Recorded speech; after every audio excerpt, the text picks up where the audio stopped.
மாட்டுக்காரங்க சும்மா இருக்கப்பா. மாட்டுக்காரங்க சுத்தாதீங்க. மாட்டுக்காரங்க சுத்தலாம் செல்லாது செல்லாது சுத்தணும்.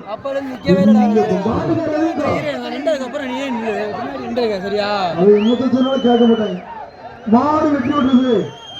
மாடு வெட்டப்பட்டது அனௌன்ஸ் பண்ணியாச்சு. மாட்டை கூட்டிட்டு போங்க. மாடு வெட்டப்பட்டது சொல்லியாச்சு. பரிசு வாங்கி மாடை கூட்டிட்டு போங்க. அந்த ஈஸ்வரமூர்த்தி பாளையம் தம்பி காட்டு பூச்சி தம்பி நாமக்கல் மாவட்டம் ஈஸ்வரமூர்த்தி